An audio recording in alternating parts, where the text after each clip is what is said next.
Welcome to Clinical Lab Chat, part of the MedCore Podcast Network. I'm Chris Wolski, Director of Business Intelligence for CLP, and today I'll be speaking with Dr. Rodney Rohde about the blooming measles outbreak and how clinical diagnostics can help stem it. Now, Rodney is an internationally recognized subject matter expert, science communicator, and champion advocate in the public health and medical laboratory space. He is a Regents Professor in the Texas State University system, a University Distinguished Professor and Chair for the Medical Laboratory Science Program in the College of Health Professions at Texas State University. He also serves as Associate Director for the Translational Health Research Center at Texas State and has an ongoing role as Associate Adjunct Professor of Biology for Austin Community College. Rodney is a Global Fellow of the Association of Clinical Scientists and Honorary Professor of International Studies. He is an ASCP Board Certified Specialist in Virology, Microbiology, and Molecular Biology. So as his bona fides attest, Rodney is well suited to help us understand why the measles outbreak is something we need to really be paying attention to. And we were just talking before the show about why that is the case, and we're going to get into that in a minute. So, Rodney, welcome to Clinical Lab Chat. As we were talking before the recording, this is a subject I've really been anxious to talk to you about, and I've been reading about some of the postings that you've been putting on LinkedIn. So let's just dig in here and get to it. So there seems to be a prevailing feeling that measles isn't a big deal, and I'm having a little scare quotes as I read this. And there's all sorts of blame that can be leveled to why this is the case, from anti-vaxxers to the Brady Bunch, and we can talk about that if we want to, if we feel that we want to. But anyone out there who hasn't watched the Brady Bunch recently, there's a good episode about why measles isn't a big deal and why they should be blamed for making that the case. So why is that culturally, even medically, the case that we've gone from a program to stamp out measles to shrugging our shoulders and saying, well, what's the big deal? How do we get here? Yeah, it's a great question. And I think, as we were talking about prior to the show, and I've talked about this, a lot over the last really 5 to 7 years, whether it was kind of COVID originated or even prior to that, we've seen this kind of movement globally and in the United States of, either a cultural movement or perhaps some fear of vaccination because people might think it causes certain side effects. And it's unfortunate because in most cases, the side effects and the risk from something like an MMR vaccine and really most vaccines doesn't even come close to the dangers of the actual disease. In some cases, including measles, you can have these long-term problems with measles, and we can probably talk a little bit about that as you want to. But I think that's part of it.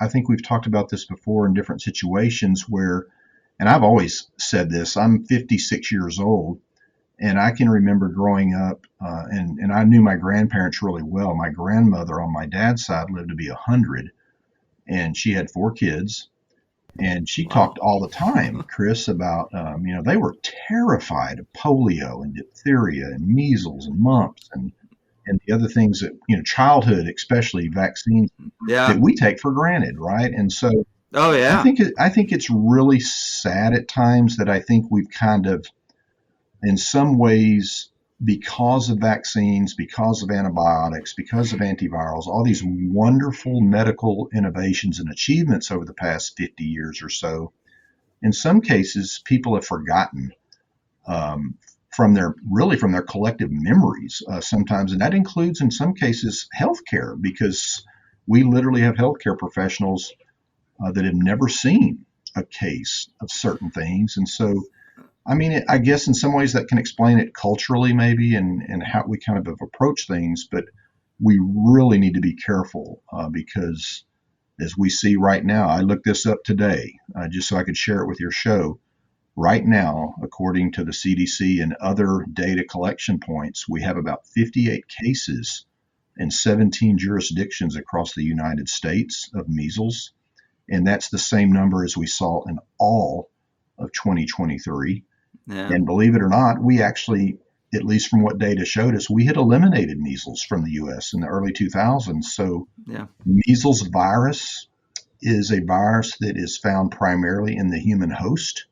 And so if you can get enough human beings vaccinated, i.e., herd immunity, you can eliminate it, just like we eliminated smallpox, which is only a human hosted virus. Other viruses that are in wildlife or maybe in some other reservoir, it's harder because that Right. virus might stay put in the wildlife. But this is one we could actually get rid of if we could Yeah. just take care of business. Yeah, and the big issue, I want to get into, why do we consider, why should it be a big deal? Now, one of the things I remember when COVID was first coming, and they were giving the comparisons of how virulent it was. Measles is up there. COVID was like, if you're in a room of 100 people or whatever, it's plus four. Right. So you infect four people. If it's measles, it's plus. Now, correct me if I'm wrong. It's like plus 20, right? So you're gonna like a fit. It's extraordinary. It's one of the most virulent viruses that we have, which is that's bad enough. But it's also the long term uh, aspects of it too. Polio being another great example. You and I will talk after the show. We could talk after the show. I have a funny polio story in terms of vaccination with my mom. She was among those first kids Right. who got it back in the 50s, and it's pretty interesting. My grandmother was a little bit of on the opposite side of your grandparents. She was a little bit more of a let fate take its course kind of thing. So let's talk about. Certainly, it's the most virulent. I think everyone probably let's say knows that. But let's talk about the long term effects. We were talking a little bit before the recording, about what some of the long term effects are. And again, this goes back to this cultural thing with, and I'm going to just pick on it because it's easy. The Brady Bunch thing, that episode, the kids just have red spots on their face. They feel a little bit bad. They're eating ice cream and they're going to get over it. That's not really the case. Has extraordinarily significant long-term effects, not only for say pregnant women who are exposed, and the fetus gets measles or is born with a hearing loss, and among some of the other issues. But if you get it as a kid or as an adult, there are some long-term issues that has some effects for public health as well, long-term effects. Yeah, I mean, again, if we kind of just start at the beginning there, what you're talking about, I mean, certainly I think a lot of people think of measles, it might just be a little bit of a rash and a little fever that can clear up, over time. But let's look at some of those more serious health complications. And there are reasons that sometimes someone will have kind of a mild infection and maybe there won't be a problem. But let's just look at some of the data around this. So about one in five people in the United States who get measles will typically be hospitalized. About 1 out of 1,000 or so with measles can develop brain swelling, and I'll talk about a really dangerous and fatal complication that could occur to that. And then 1 to 3 out of 1,000 can actually die, even with the Yeah. best care. So even though common symptoms might be fever, cough, runny nose, watery eyes, things like that, and that rash is often, in fact, we were talking earlier, sometimes physicians that are trained in the U.S. haven't really seen this, but one of the classic Yeah. hallmarks is called Koplik's spots. It's a certain rash that develops, and it kind of flows from the head down is one way to think about it. That's how I've learned about it. You kind of start in the head area and it flows down your body over time. So that's a hallmark symptom and sign if it's there. But man, the contagiousness piece of it that you were talking about, this is kind of interesting. So it is so contagious, and again, this is usually through respiratory droplet spreads like coughs and Right. sneezes and things like that. 9 out of 10 people around an infected person will typically become infected if they're not protected. Your Uh, kid could get measles just by being in a room where someone with measles had been, and so it's really really problematic.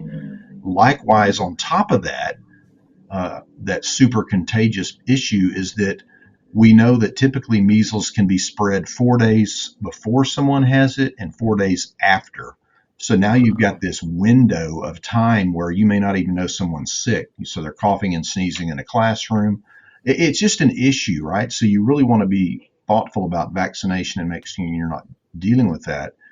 And really, just to bring it back up, we declared measles eliminated, Chris, in the United States in 2000, and that was primarily due to I remember that. Yeah. education and vaccination programs, and that was a great thing. But now we see it being introduced back into the U.S. again. We've already talked about it. When you travel, we should bring this up. When you travel, you should certainly be talking to your physician and your healthcare team about what vaccinations or other medications you might need, because sometimes when you leave the U.S. There are a variety of diseases you need to be concerned about, like vector-borne malaria and yellow fever. Right. But measles is Right. on that list. But now, now we're right back here in the U.S. where you don't even have to leave the U.S. now. And so some of the complications, just to be specific, some of the more severe complications. So common things are like ear infections, fever, diarrhea, kind of the typical things. But Right. some people may suffer more severe things, everything from pneumonia, which is, your lung involvement, to encephalitis, which is swelling of the brain. And if you have that encephalitis, especially, you already kind of mentioned this, about 1 out of 1,000 people who get that encephalitic piece, they'll end up getting convulsions. They can have deafness or intellectual disabilities show up. You talked about complications during pregnancy. So measles may cause pregnant women who have not had the vaccine to actually transmit that transplacentally and give birth prematurely, or have a low birth weight baby. And we know that low birth weight babies can have all sorts of problems. But here's probably one of the more dangerous. It's rare, but it's actually fatal.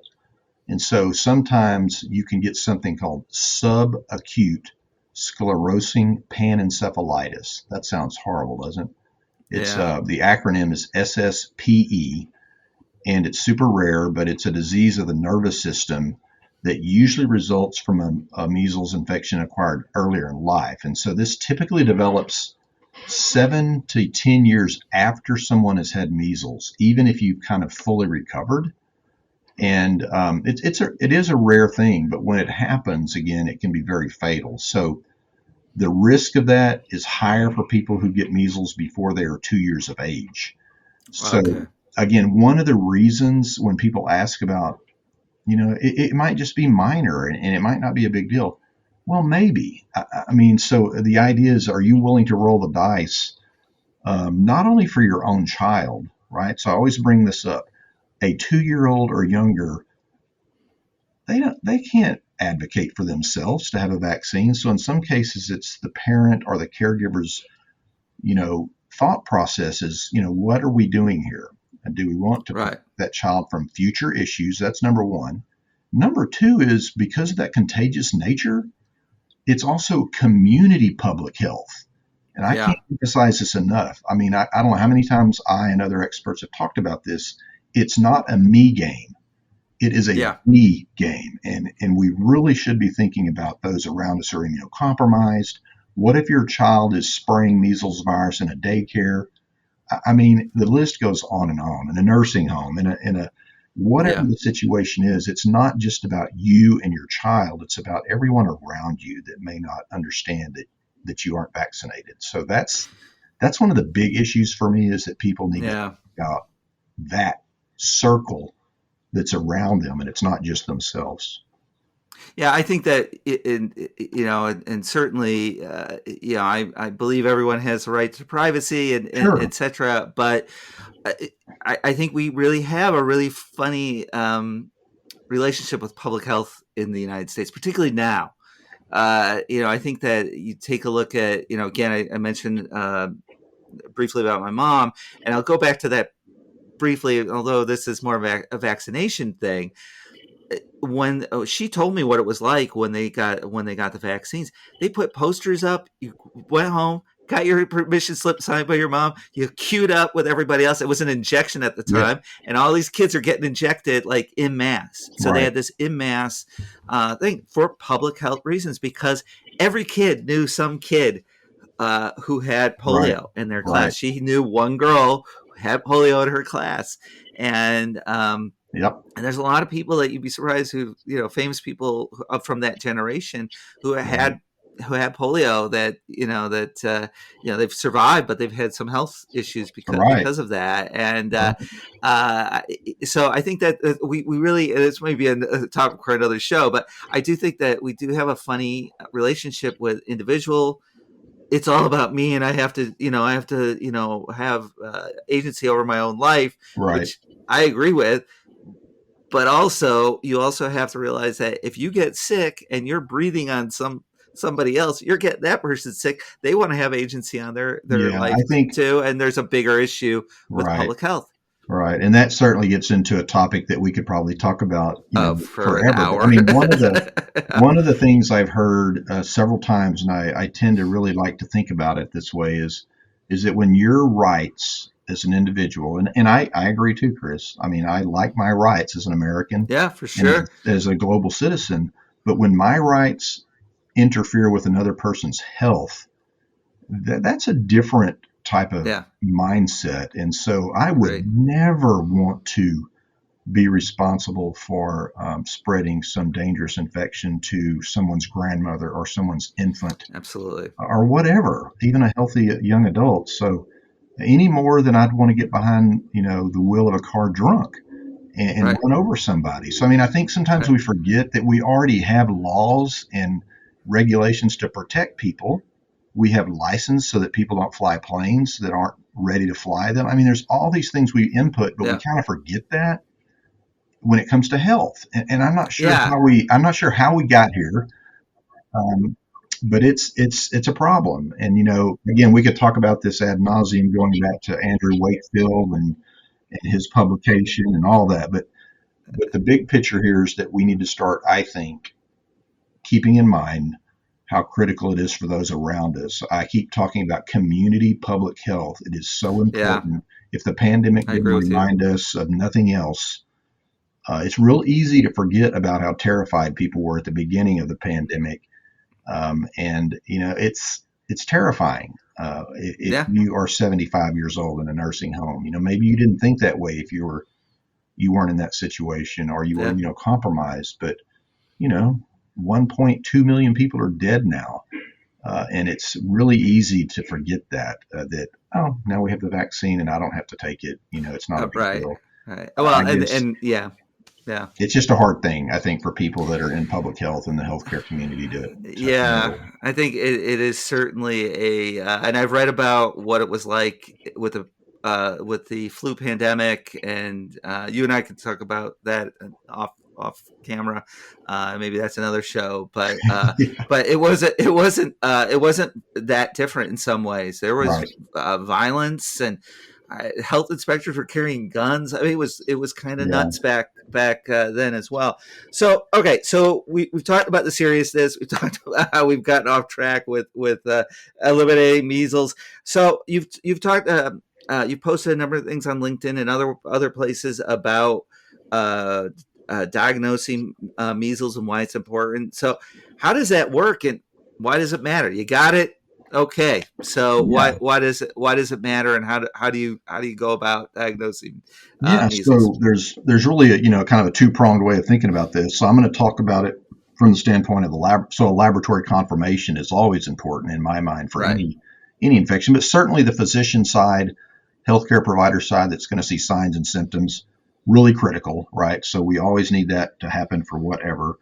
But then certainly the confirmation of that is always critical, right? So laboratory right, testing provides about 70 to 75% of all the information a physician needs to move forward with a right, healthcare plan. So it's really important. So a couple of ways, kind of classically, one can do something called the detection of IgM, which is early antibody. It's your first antibody to respond to an infection. And so if you can spot that in a single serum, so you draw blood from an individual, whether it's an infant or an adult, and you detect this through assaying for IgM, specific for measles, that's called acute measles. You kind of know that person has it right then. okay, The gold standard, however, to kind of determine um, is that sometimes, now I'm going to mention another way here in a minute, but we would call this a fourfold rise in titer. So let me just stop for a second. So you can right, also look for IgG, And for your audience, Okay. that's the late antibody. It shows up later. It doesn't show up first. It shows up later. And you can look between an acute specimen draw. So you would draw, let's say if you were suspected, I would draw your blood right now if you thought you had symptoms, and then I would draw your blood later at a defined term, and you compare those two, and if there's a fourfold rise in IgG between your acute and convalescent, then we would say you have had measles. And so you can Mm, also do it that way. But in reality, Chris, in today's world, and it's great, so those are kind of classic gold standard ways to do it. We really utilize a ton of molecular diagnostic assays now. Most of your audience have heard about PCR testing and right, of course. sequencing and sometimes rapid testing with immunoassays. So a lot of that's out there for measles. Interestingly, when I first went to work after around 1992, my first job was with the Texas Department of Health in Austin, and I worked in virus isolation. So I worked with growing. This is a little dated, so this is only about 30 years ago, but we used to grow, culture all virus specimens in cell culture. And so different viruses would only grow in certain lines of cells. And I spent a lot of my time sitting at a microscope looking for cytopathic effect on monolayers of cells. And I would go, okay, that looks like herpes, that looks like measles, that looks like influenza. And you would separate them, and then you would confirm that with a monoclonal antibody test. Nowadays, that's kind of gone away, not completely, but it's kind of gone away because now we can get the virus with a swab or maybe a blood draw. Right, We can extract the RNA or the DNA, and we do a PCR test, and we may know the answer in an hour. right, So that's right. the great news is now we have rapid turnaround testing. And to your point, why that's so important, and I will go to my grave saying this, you cannot tell conclusively where an epidemic or a pandemic or a small outbreak is moving without confirmatory laboratory testing. It's not guessing. It's not because you're looking at, I mean, you can't just look at every person and because they show a few signs. That might be a normal cold virus or so you need Right, some way as an epidemiologist and a leader of a state or a country to go, where is this happening? And you need testing to know that. You can't guess. It's not a simple looking at a human being and go, you got it, you got it, you got it. You actually need to confirm it, and that's right, a laboratory test. right. And certainly, with as we were talking about, if you have a disease like measles, COVID, SARS-CoV-2, etc., you could be walking around shedding virus before you Absolutely. even have signs and symptoms, Right. and that certainly is And if important then to and if to you're in get a handle Texas on or it. other certain states, you also have people. I mean, this happens all the time, and it's true, but you have to be careful. People will say, "Well, it's just allergies." Yes, Yeah, there are tons of allergies in sure. cedar and oak. I mean, we deal with it every year, but that Yeah, doesn't mean you get to say it unless you know it, right? And so exactly. you may have allergies, but let's make sure you don't have influenza before you go visit Uh, your grandmother. Yeah, exactly. Exactly. First time I got COVID, I was around a bunch of people. I have a little cold. I Yeah, have allergies. yeah. I mean, we Yeah, all do it. you have COVID. Yeah, we all do. That's the beauty of at-home testing too. I mean, it's a Oh simple yeah. thing nowadays, to figure it Oh, it out. was great. Yeah, and we have all these tools that we could use. Yep. As you said, an hour. You only know, in an hour, not 3 days. An Right. hour. In Sometimes 10 minutes. In minutes. 15 minutes. Right. 15 minutes. Whatever. Right. All right, so we were on track to eliminate measles as we've discussed a couple of times. So that seems to have gone up in smoke, at least for the time being. So how do we get back on track? How do we get back to 2000? Yeah, I think we do what we're doing right now. I mean, I'm so appreciative of getting on your show. I think more healthcare professionals, I think more people who have some influence need to start understanding that science communication, health literacy, we need to tell the story of what our grandparents knew is that these agents absolutely can decimate a population Yeah, and we shouldn't sit around and wait for it to happen. No action is inaction. And so right. we need to be proactive. If we don't fill the airspace, if we don't fill the explainer articles, if we don't talk to our neighbors around the dinner table about why this is important, someone will, and they will fill that void with misinformation or outright lies. And so Yeah. I just think it's incumbent upon us. It's almost our duty as Yeah. healthcare professionals, especially, to get out there and spread that.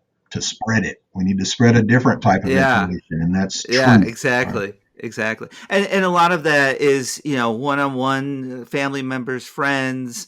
Uh That's a lot of it, Chris. I mean, my a lot of it is sitting down with people who you may not agree with, and talking about it. And you might have to unpack it carefully, because yeah. it's so easy to take a big bite of information that looks good, and but it's not correct, or it's being used in a way that's inaccurate. And so we really Yeah. need to unpack that in a way that we can help our neighbors to understand why it is so critical for your child to not get measles, mumps, or rubella, or Yeah. to not Yeah. get polio, or to not get whatever disease X we're talking about, Yeah. because it's just so critical. And you don't want to be that one out of 1,000. You don't want to be that person that has Yeah. encephalitis and deafness and whatever else comes out of that. Yeah. So I just think Well, it's critical. yeah, and those long term, I think this is the other thing, we everybody, we all talk about long COVID, etc. There's lots of things. There is. And there's long measles. If Right. we want to, you and I can just coin this new thing, long Yeah. measles. Well, there's already, I mean, you can go to, and I can share it with you if your audience wants to check it out. There's a great American Society for Microbiology article about measles attacking that very thing. It's called amnesia. It's the same idea, is that it's long term. It's almost like it goes dormant, and then you have these long term effects. You can throw this out there for herpes viruses, or other things when we get shingles, right? So one of the Yeah, important that's a things, great thing. Yeah. yeah, I mean, one of the Yeah. important reasons to get, the shingles vaccine, or to get a chickenpox vaccine, is because you do not want shingles at 50 years old. It is Mm-mm. nasty, nasty, nasty, and it I've can known a be few fatal if it people. gets into your Yeah. eyes and mouth and throat. Yeah. So it's Yeah. miserable. So again, Yeah. it's just, why take the chance, especially if it's based on inaccuracy. Now, if you have a reason medically, you have a true allergy to a certain component or a vaccine or something that then certainly you may not need to do that, but you also want to know it so you can protect yourself. That's when it's important that people around you are Yeah. vaccinated. So the argument, you doesn't mean you just want to ignore it and spread false information. It means, okay, I can't take it. I have this condition, but please, those around me and my family and friends, please be vaccinated so that my risk is even lower. Yeah. So it kind of Exactly. works both ways. Exactly. So yeah, so it's a big thing. We've covered a lot of topics here. Unfortunately, we've come to the end of our time. Rodney, always good to hear from you on important subjects. I think maybe we'll have to come back again. We can talk about some Absolutely. other diseases and importance of diagnostics, etc. I so I hope you come back again very very soon. I'll be in touch. I also want to thank you, the laboratory audience, for listening, and particularly, hopefully, you're listening to this very important um, topic here today. Look for more episodes of Clinical Lab Chat in the future, and visit us online at clpmag.com and on all the major social media platforms. So until next time, be well. Thanks, everybody.